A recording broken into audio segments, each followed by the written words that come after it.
우리가 지금 계속해서 루터의 대교리 문답을 통해서 주님의 말씀, 주님께서 우리에게 가르쳐 주신 주기도문을 함께 살펴보고 있는 중입니다.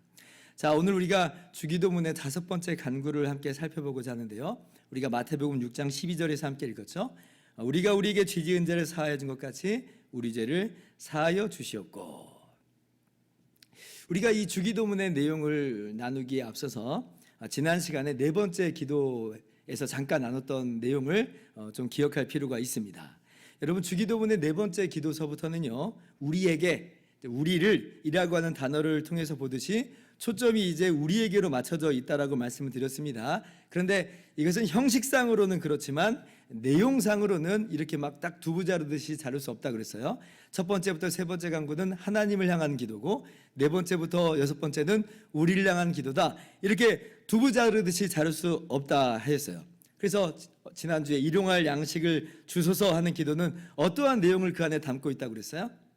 우리에게 양식을 주시는 분은 오직 하나님입니다 라고 하는 하나님을 향한 인정과 감사와 찬양이 이미 그 기도 안에 담겨 있다 말씀을 드렸습니다. 똑같은 관점에서 오늘 이 5번째 기도에서도 우리가 무엇을 살펴볼 수 있냐면, 하나님이 어떤 분이신가 라고 하는 그 내용이 이 안에 이미 담겨 있어요. 하나님 어떤 분이십니까? 하나님은 우리를 사랑하셔서 우리 죄를 기꺼이 용서하신 분이다 라고 하는 그러한 고백과 감사와 찬양이 이 안에 담겨 있는 겁니다. 여기서부터 출발해야 돼요. 자, 루터의 이야기를 들어봅시다. 자, 1번, 교환 1번 보세요. 제가 읽겠습니다. 그래서 이때 필요한 것이 사랑의 아버지 우리의 죄를 용서하소서라는 기도입니다. 이것은 용서해달라고 기도하기 전에 용서하시지 않기 때문이 아닙니다.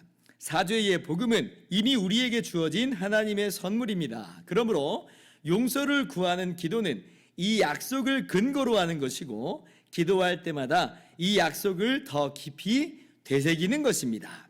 중요한 것은 사죄의 약속을 인정하고 받아들이는 것입니다. 자, 사죄의 복음은 이미 우리에게 주어진 하나님의 선물이다. 하나님의 용서하심은 이미 예수 그리스도 안에서 우리에게 선물로 주어졌다라고 하는 거예요. 우리의 회개는 바로 그러한 사죄의 약속을 인정하고 받아들이는 것으로 회개하는 것이다 라고 하는 것입니다. 우리는요, 하나님이 우리를 용서하신 분이라고 하는 것을 믿기 때문에 회개하는 거예요. 우리가 회개할 때 좀 주의해야 될 게 있습니다. 우리 회개할 때 이런 자세로 기도할 때가 더러 있어요. 하나님이 나를 용서해 주시지 않으면 어떡하지? 라고 하는 어떤 두려움과 공포심을 가질 때가 있습니다. 그런데 그렇지 않다는 거예요. 우리는 하나님께서 그리스도 예수 안에서 우리 죄를 용서하셨고, 그렇기 때문에 우리가 회개할 때마다 용서하시는 분인 줄을 알기 때문에 이러한 믿음으로 회개하는 거예요. 물론 이 말이 무슨 얼굴 뻔뻔하게 얼렁뚱땅 대충대충 회개하라는 말은 아닙니다.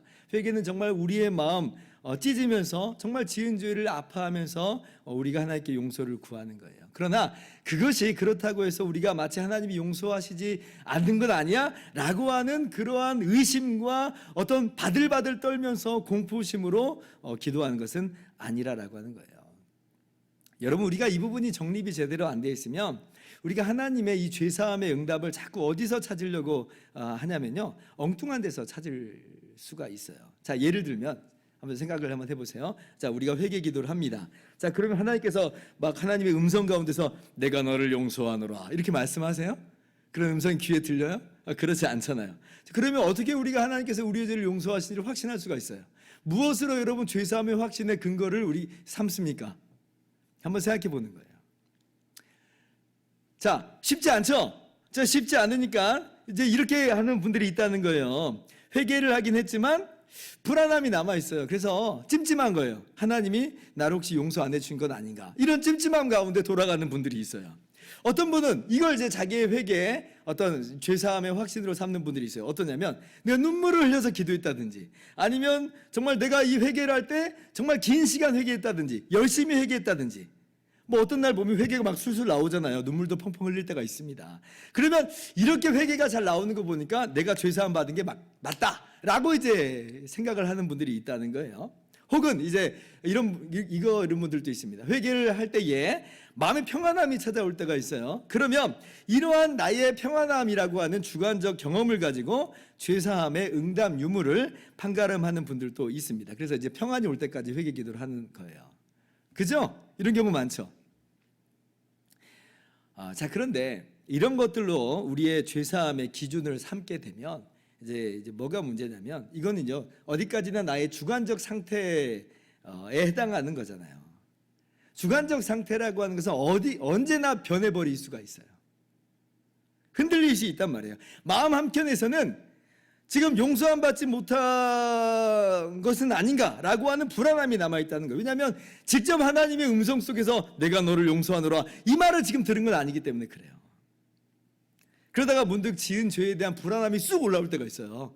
우리의 상태가 좀 좋지 않을 때, 영적인 상태가 좀 좋지 않을 때 불안함이 쑥 올라와요? 그러면 이제 어떻게 해요? 다시 이제 막 회개하면서 눈물을 쥐어짜내려고 한다든지, 혹은 막 인위적으로 나는 평안해 라고 하면서 그런 평안함을 상정하는 그런 모습을 취하려 될 때가 있습니다. 그러니까 궁극적으로 죄사함의 평안을 누리는 형태는 안 된다라고 하는 거예요. 그러니까 우리의 회개가 과연 그런 식인 거냐라고 할 때 루터는 아니라고 하는 겁니다. 사죄의 복음은 이미 우리에게 주어진 하나님의 선물입니다. 우리는 회개 기도할 때에 그 약속을 더 깊이 되새기는 거라는 거예요. 중요한 것은 사죄의 약속을 인정하고 받아들이는 겁니다.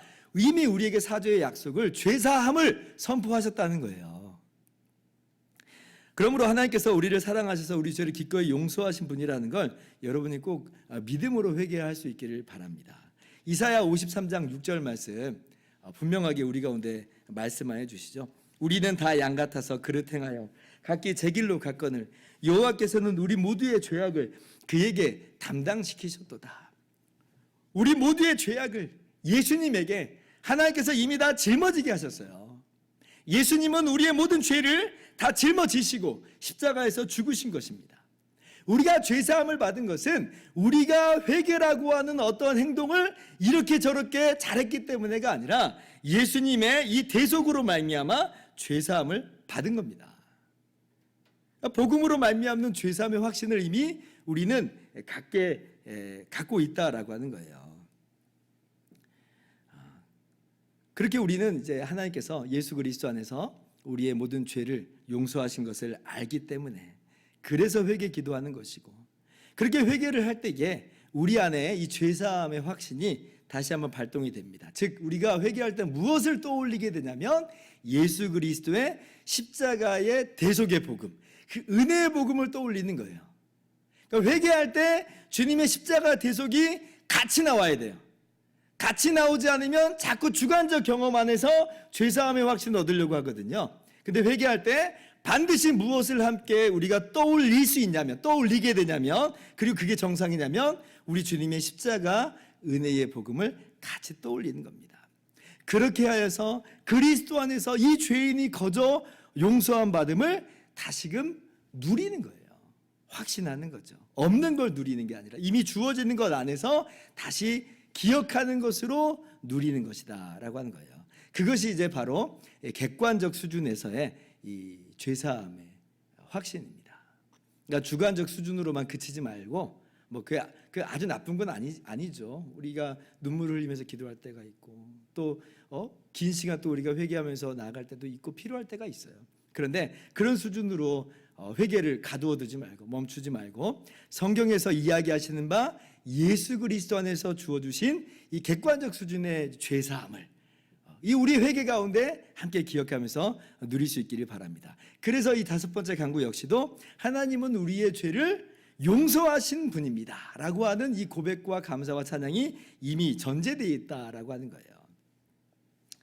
자, 그런데 여기서 이제 우리가 좀 궁금한 게 하나가 있어요. 뭐가 궁금하냐면, 하나님께서 우리의 죄를 다 용서하신 거 저도 압니다, 믿습니다.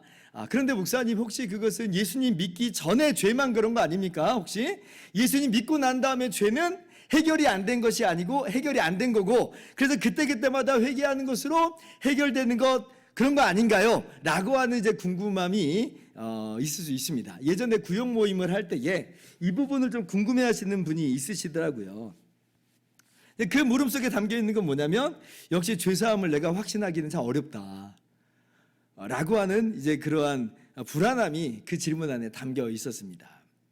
여러분도 혹시 그런 생각할 때가 있죠? 내가 예수님 믿을 때에 나의 모든 죄가, 원죄가, 또 그리고 예수님 믿기 전에 모든 죄가 용서받은 거 내가 알아, 믿어. 근데 매일매일 나의 짓는 죄는 지금 그대로 있는 거 아니야? 라고 하는 이제 그런 궁금함이 좀 있죠. 있죠? 네. 네. 그때 이제 제가 이렇게 설명을 해드렸어요.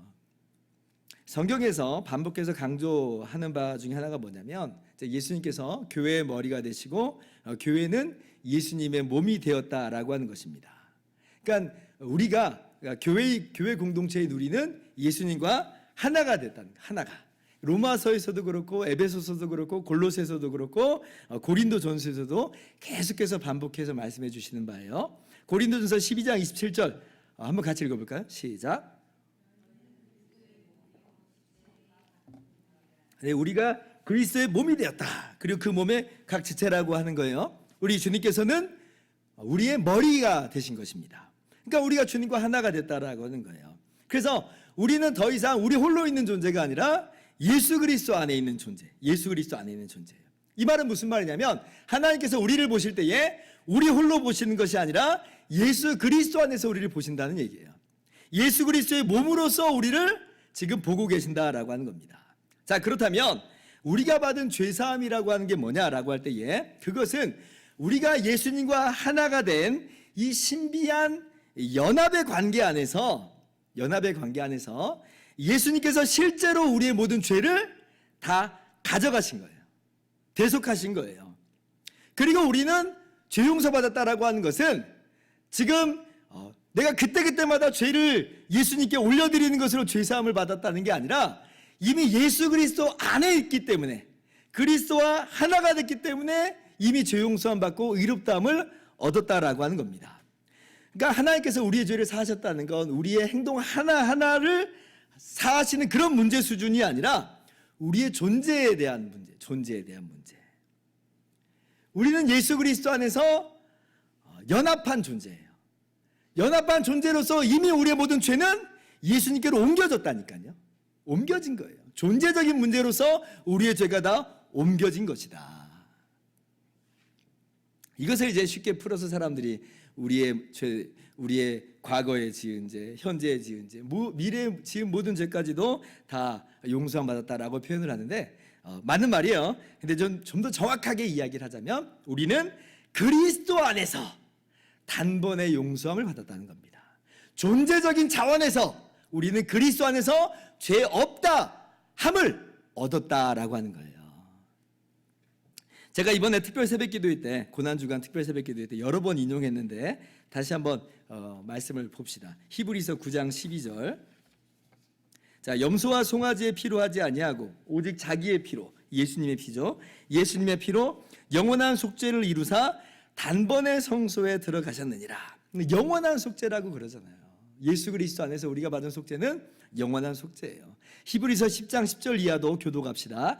이 뜻을 따라 예수 그리스도의 몸을 단번에 들이심으로 말미암아 우리가 거룩함을 얻었노라. 14절 없나요? 네.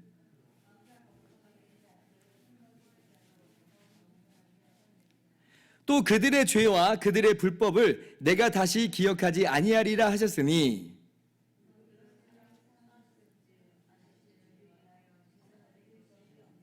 지금 반복해서 나오는 게 뭐예요? 주님께서 단번에 십자가에서 죽으심으로 우리가 거룩함을 얻었다. 단 한 번의 주님의 그 희생으로 말미암아 영원히 온전하게 됐다. 하나님이 예수 그리스도 안에서 우리의 죄를 기억하시지 않는다 라고 하는 것들이 계속 반복해서 나오죠. 정말 기가 막힌 은혜입니다. 우리가 행한 것은 아무것도 없는데 우리는 그저 예수 그리스도 안에서 완전한 죄사함을 얻은 거예요. 예수님이 우리와 똑같은 사람이 되어서 이 땅에 오시고 우리의 모든 죄와 모든 저주를 다 짊어지고 십자가에서 죽으셨어요. 그러므로 주님과 연합된 우리는 예수 그리스도께서 우리의 머리가 되심으로 우리가 주님의 몸이 됨으로 말미암아 우리는 주님과 함께 이미 죽은 겁니다. 그리고 주님과 함께 다시 살게 된 거예요. 그렇게 우리가 주님의 몸이 됐기 때문에 심지어 우리는 여전히 죄를 짓고 살지만 그러나 이미 예수 그리스도와 하나가 됐기 때문에 예수 그리스도 안에서 죄 없다함으로 인정받는 거예요. 이게 바로 영원한 죄 용서함입니다. 그러니까 여러분, 예수님을 나의 주와 구주로 믿는 건 이건 보통 일이 아니에요. 이건 우리가 그리스도의 몸이 되는, 성령께서 그렇게 그리스도의 몸이 되게 하시는 정말 신비한 역사예요.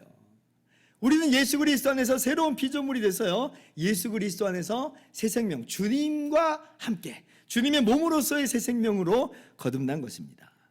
그래서 우리가 왜 여전히 때때로 죄를 지음에도 불구하고 근데 그럼에도 불구하고 우리가 죄 용서함을 받았다라고 담대하게 이야기할 수 있는지, 그 답은 바로 여기에서 나옵니다. 왜냐하면 우리는 예수님과 하나이기 때문에 그래요.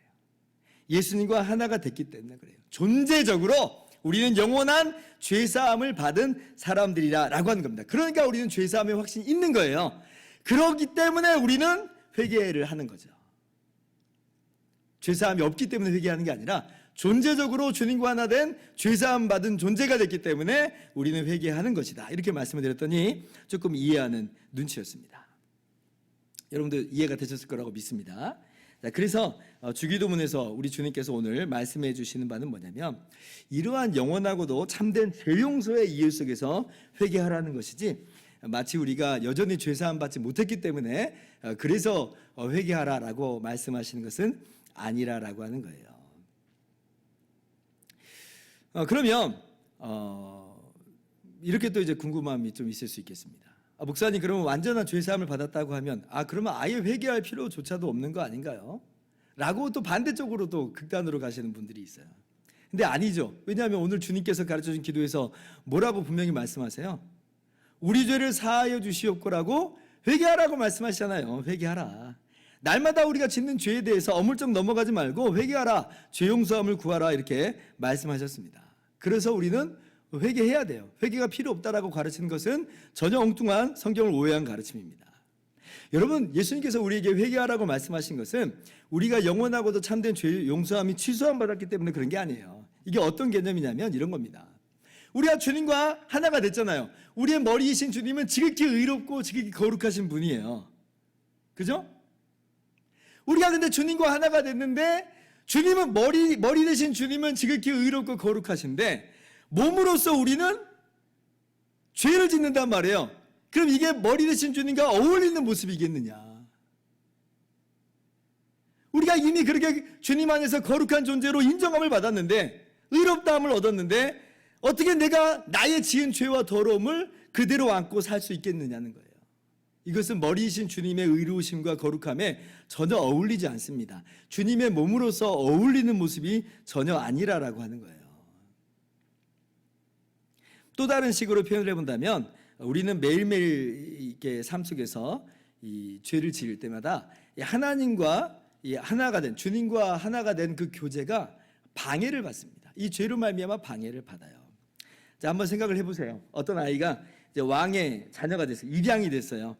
왕은 이미 그 아이를 완전하게 왕자여 공주로 한 가족으로 받아들여 주었습니다. 그런데 이제 받아들여진 사람의 입장은 좀 다르겠죠. 입양됐다라는 그 사실은 항상 자기 안에 불안함으로 남겨져 있기 마련이에요. 이걸 입양된 사람은 어떤 말인지 압니다. 자, 그러던 어느 날 지금 이 사람이 왕에게 잘못을 저질렀어요. 자, 그럼 어떤 마음이겠어요? 그 입양된 사람은 극심한 두려움과 공포 안에 빠지게 됩니다. 순식간에 왕하고 눈도 제대로 마주치 못해요. 혹시 내가 이것 때문에 다시 내쫓겨지지는 않을까라고 하는 두려움이 있는 거예요. 왕은 그런 마음이 전혀 없는데, 파양하고 왕궁 바깥으로 내쫓을 마음은 전혀 없는데, 지금 이 아이는 자신이 그렇게 생각을 하기 마련입니다. 자, 방법은 어떻게 해야 돼요? 방법은 뭐예요? 털어내야 되는 거예요. 죄송해요 라고 이야기를 해야 되죠.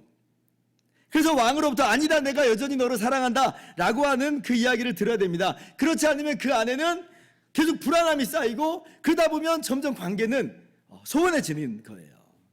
구원받은 이후에 우리가 그리스도 안에서 짓는 죄들은 바로 이런 것들입니다. 이런 죄로 말미암아 우리가 구원이 상실되는 것은 아니에요. 그리스도와 하나됨이 깨진 것은 아닙니다.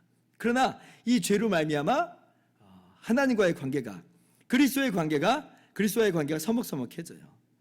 주님께서 우리에게 주신 바 그 기쁨과 평안은 상실되고 확신이 흔들흔들하는 거예요. 그러니까 회개하는 거예요. 회개하면서 우리들을 사하여 주소서 기도하면서 다시 한번 죄사함의 복음을 기억해야 됩니다. 그래야지 우리가 흔들리지 않아요. 그래야지 우리가 다시 한번 기쁨과 확신 가운데 나갈 수 있어요. 그렇지 않으면 우리는 항상 이 불안함과 두려움과 흔들거림 속에서 살아가게 됩니다. 회개라고 하는 것은 털어내는 거예요. 다시 한번 그 죄사함의 복음을 기억하면서 기쁨과 확신을 그 안에서 회복하는, 하나님께서 그러라고 주시는 축복의 시간이다라는 거예요. 축복의 시간이다. 그래서 우리가 지은 죄들을 이거 그냥 뭐 대수롭지 않게 그냥 회개하지 않아도 돼라고 넘길 것이 아니라, 이것은 주님 머리 대신 주님께 어울리는 모습이 아니다라고 하면서 안타까워하면서, 또 한편으로는 주님과의 관계가 그만큼 소원해졌다라는 것을 안타까워하면서 우리는 기도해야 되는 것입니다. 자, 루터의 글을 계속해서 읽어봅시다. 2번인데요. 하나님은 우리의 교만을 깨뜨리고 겸비하게 하는 기도를 주셨습니다. 그것은 용서를 구하는 기도입니다.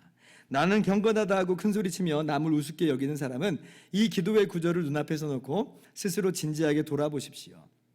그러면 당신이나 당신이 우습게 손가락질하는 사람이나 별 차이 없다는 것을 깨닫게 될 것입니다. 자, 이제 모두 하나님 앞에서 우리 날개를 꺾어버립시다. 그런 다음 기뻐합시다. 우리는 용서받았습니다.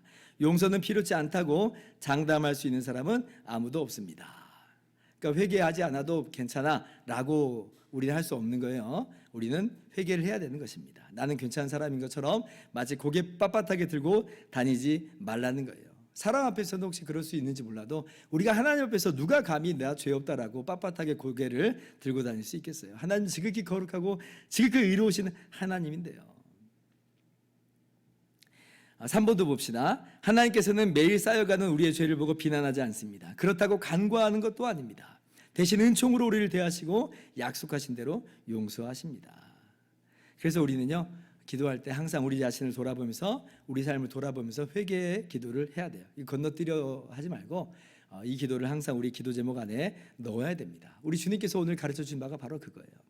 그래서 제가 이제 어르신들이나 아이들에게 기도를 가르칠 때 기도하는 거 되게 힘들어하잖아요. 그래서 기도할 때마다 이렇게 좀 가르칩니다. 주기도문으로 기도하시는 방법 하나 있고요. 또 그리고 이렇게 기도하는 방법이 있습니다. 기도의 5손가락을 꼭 기억하세요. 이렇게 이제 제가 말씀을 드려요.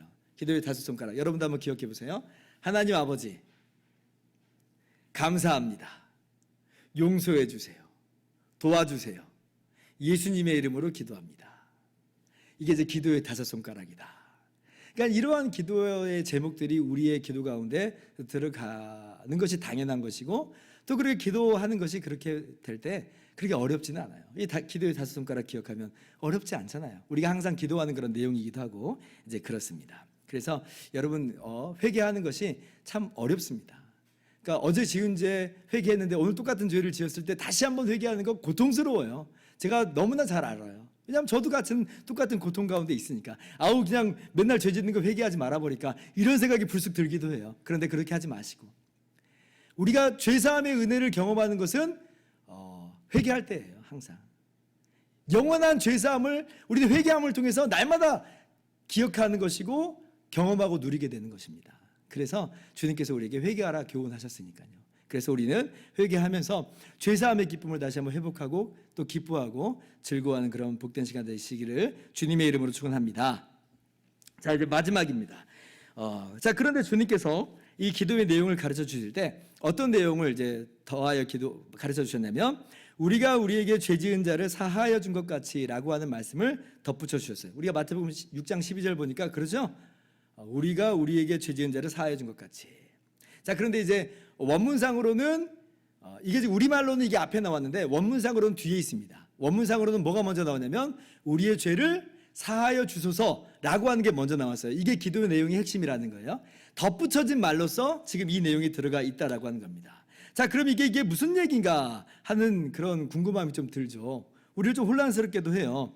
혹시나 우리가 우리에게 죄 지은 사람을 용서 안 하면 우리 죄를 용서 안 하신다는, 그래서 우리가 영원히 멸망받는다는 그런 이야기인가? 라고 하는 또 두려움이 불쑥 올라올 때가 있는데, 먼저 알 거는요, 이 주님께서 덧붙이신 말씀을 마치 우리가 용서받기 위한 조건이나 자격으로 그렇게 오해해서는 안 되겠습니다. 아까도 제가 말씀드린 것처럼 성경이 일관되게 말씀하는 바는 뭐냐면 우리는 용서받았다는 거예요. 주님의 십자가로 말미암아 영원한 죄 용서함을 받았다라고 하는 겁니다. 조건이 아니라 이미 용서함 받은 사람이에요.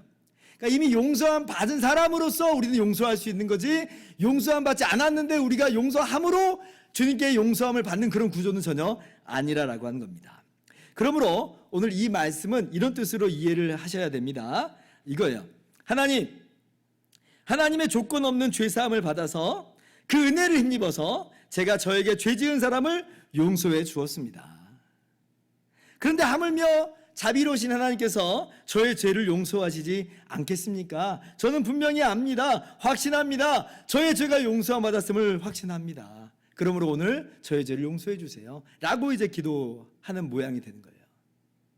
또 이렇게도 표현할 수도 있겠습니다. 하나님, 저는 저에게 죄 지은 사람을 용서해 줬습니다. 이걸 보니까 정말 제가 하나님께 용서함 받은 사람이 정말 맞구나 라고 하는 걸 다시 한번 확신하게 됩니다. 왜냐하면 예전에 저라면 도저히 용서하지 못하고 살았을 텐데, 근데 제가 이렇게 용서하는 삶을 살게 되는 거 보니까 이거 정말 저에게서 비롯된 게 아니라 이건 하나님께서 내게 주신 새로운 생명의 역사인 줄 제가 알게 됐습니다. 제가 정말 하나님께 용서함 받은 하나님의 자녀인 줄 저는 그래서 확신합니다. 그러하오니 하나님, 오늘 저의 죄를 용서해 주세요. 무슨 말이냐면요, 다른 사람을 용서하는 사람은 이미 자신이 용서함 받은 사람이라고 하는, 하나님께로부터 용서함 받은 사람이라고 하는 그 증거로 갖고 있는 거예요. 증거로. 그래서 이미 용서함 받은 사람이기 때문에 그 주님의 십자가 복음을 다시 한번 기억해낼 수 있는 거죠. 그리고 다시 한번 죄사함의 확신을 가지고 담대히 하나님의 은혜의 보좌 앞으로 나아갈 수 있게 되는 것입니다. 여러분 아마 이해하셨을 거라고 생각을 합니다. 그래서 이 말씀을 마치 우리가 죄사함 받기 위한 어떤 조건으로 이해해서 안 된다는 걸 꼭 기억하시면서, 그러나 그렇다고 해서 마치 다른 사람을 그럼 굳이 용서하지 않아도 되는 거 아닌가라고 또 오해하지 말기를 바랍니다. 우리 주님께서는 그런 식으로 말씀하지 않았어요. 결국 가볍게 용서해도 그만이고 안 해도 그만이야 이렇게 지나가지 않았다라는 것이에요. 마태복음 6장 15절 말씀 보면 주님께서 이렇게 다시 한번 말씀해 주십니다. 너희가 사람의 잘못을 용서하지 아니하면 너희 아버지께서도 너희 잘못을 용서하지 아니하시리라. 주기도문을 다 가르쳐 주신 다음에 주님께서 다시 한번 말씀하시는 내용이에요. 이걸 보면 죄 용서하는 삶이라고 하는 것은 우리의 신앙생활에 있어서 본질적인 부분이고 핵심이다라고 하는 걸 분명하게 교훈하여 주시는 거죠. 마치 좋은 나무에서 좋은 열매가 맺혀지는 것처럼 용서의 삶은 새로운 생명으로서의 우리의 삶에 마땅한 모습이고 마땅히 드러나야만 하는 거예요. 그러므로 여러분, 우리에게 죄를 짓고 용서를 구하는 사람이 있나요? 그러면 용서해야 됩니다. 이것이 부활 생명으로 거듭난 우리들의 삶의 모습이에요. 새 생명에 마땅한 모습이에요. 누가복음 17장 3절에서 5절 교독할게요. 너희는 스스로 조심하라. 만일 내 형제가 죄를 범하거든 경고하고 회개하거든 용서하라.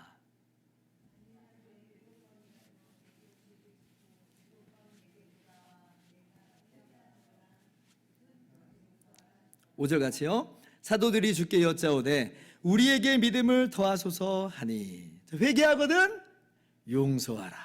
하루 7번 그런다고 해도 용서하라. 아니, 하루 7번이면 이거 회개의 진정성이 있는 거예요, 없는 거예요?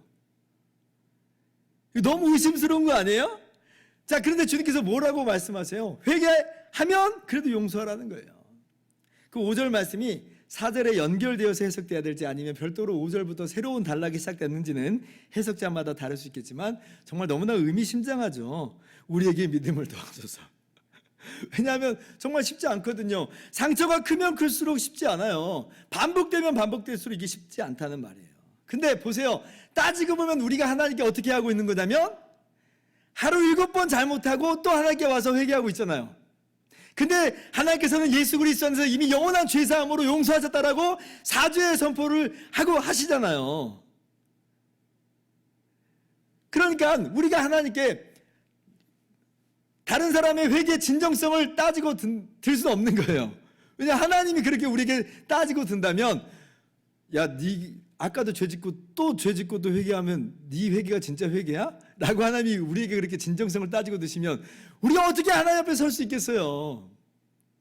그런 하나님은 우리를 영원히 용서하셨고 변함없이 회개하는 우리에게 사죄의 용서를 선포하십니다. 그러므로 우리가 이러한 하나님의 죄 용서함의 은혜를 기억한다면 우리도 용서의 손을 내뻗을 수 있을 거라 저는 믿습니다. 주님 도와주세요. 그러면서 다시 한번 용서하는 거예요. 자, 4번 봅니다. 자, 우리는 매번 하나님의 뜻을 거슬려 죄를 짓습니다. 그러나 하나님은 이 모든 것을 용서하십니다. 그렇다면 우리도 용서해야 합니다. 우리에게 해를 끼치고 폭력과 부정을 행사하며 악행을 일삼는 이웃이라고 할지라도 말입니다. 왜냐하면 하나님도 그런 우리를 용서하셨기 때문입니다. 자, 이제 말씀 마칩니다. 루터는 회개를 우리가 주님께 은혜를 받는 통로요 표지로 이해를 합니다. 5번 제가 가져와 봤어요. 세례와 성만찬과 마찬가지로 사제 선언도 주님께서 제정하신 외적 표지입니다. 이것은 우리의 양심을 강하고 기쁘게 만듭니다. 언제든 우리 곁에 두고 사용하고 시행하라고 제정하신 것입니다. 아까 제가 말씀드린 그런 부분이에요. 회개할 때마다 우리는 복음을 떠올리게 돼 있어요. 회개할 때마다 복음을 누리게 돼 있어요. 아, 주님께서 나의 모든 죄를 짊어지고 십자가에서 죽으셨지. 내가 주님과 하나가 됐지. 내가 주님 안에서 영원한 죄 용서함 받았지.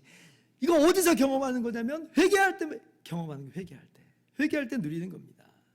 그래서 이 회개라고 하는 것이 우리가 주님의 은혜를 누리게 되는 외적인 표지다. 이렇게 루터가 이야기를 하는 것이에요. 이게 바로 회개가 주는 유익입니다. 회개하지 않는 사람은 죄 용서함의 기쁨과 죄 사함의 복음을 잊어버리기 일쑤예요. 망각하기 쉽습니다. 그리고 잊어버릴 때 그 삶은 다시 나의 행위와 나의 노력으로 점철된 그런 모습으로 돌아갈 때가 너무나 많아요. 회개는 단순히 우리 마음을 짓누르라고 지금 회개하라 말씀하시는 게 아니에요. 뭐 회개하라고 하니까 맨날 교회 분위기가 우중충하고 어두워요 라고 여기시는 분들이 있는데 아닙니다. 회개야말로 우리로 하여금 복음 안으로 들어가게 하는 통로고, 그리고 복음 안에서 참된 기쁨과 평안을 다시금 누리고 경험하게 하는 그런 주님께서 주신 귀한 수단이 돼요.